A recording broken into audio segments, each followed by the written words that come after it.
Welcome to all. The topic of the lecture is air pollution part 1. Air is never found clean in nature due to natural and man made pollution.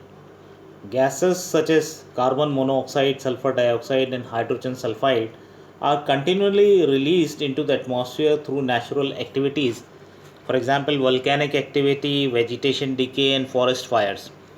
Besides, tiny particles of solids or liquids are distributed throughout the air by winds, volcanic explosions, and other similar natural disturbances. In addition to these natural pollutants, there are man made pollutants such as gases, mists, and particulate aerosols resulting from the chemical and biological processes used by men. So, air pollution can be defined as substances put into air by the activity of mankind having concentrations sufficient to cause harmful effect to his health and to plants.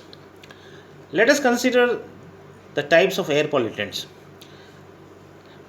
Air pollutants can be divided into primary pollutants and secondary pollutants.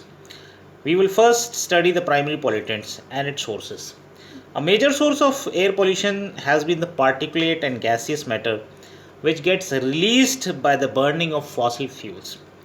There are five primary pollutants which together contribute more than 90% of global air pollution. These are carbon monoxide, nitrogen oxides, represented as NOx, sulfur oxides, represented as SOx, hydrocarbons, and particulates. Natural processes like volcanic action, natural gas emission, electrical discharge during storms, seed germination, marsh gas production, etc., and many others contribute in a small measure to carbon monoxide in the atmosphere.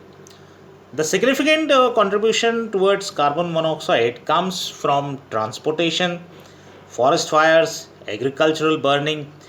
Agricultural burning here implies controlled burning of forest debris or crop residues, burning of brush, weeds, and other vegetations. Industrial processes like smelters and metallurgical plants also contribute towards carbon monoxide in the atmosphere. Natural bacterial action is responsible for more than half of the nitrogen oxides, mainly in the form of nitric oxide NO. The rest is generally from man made sources. The distribution of nitrogen oxides from natural sources is more or less uniform on a global basis. But from man made sources, it varies depending on whether it is urban or rural area. In urban atmosphere, nitrogen oxides are 10 to 100 times greater than in rural areas. The main major man made source of nitrogen oxides is combustion of coal, oil, natural gas, and gasoline. Natural sources, particularly trees, emit large quantities of hydrocarbons in the atmosphere. Methane is the major naturally occurring hydrocarbon emitted into the atmosphere, which is produced in considerable quantities by bacteria in the anaerobic decomposition of organic matter in water sediments and soil. The reaction proceeds in the following manner: 2CH2O, which is acted upon by bacteria and gives carbon dioxide and methane. Domestic animals are another source of contribution of methane to the atmosphere. It has been estimated that anthropogenic sources, that is, human activities, contribute about 15% of the hydrocarbons emitted to the atmosphere each year. Natural processes, example, volcanoes provide 67% of the sulfur oxides pollution, which is more or less evenly distributed all over the globe. Man made sources contribute about 33% of sulfur oxides pollution, which is somewhat localized more in urban areas.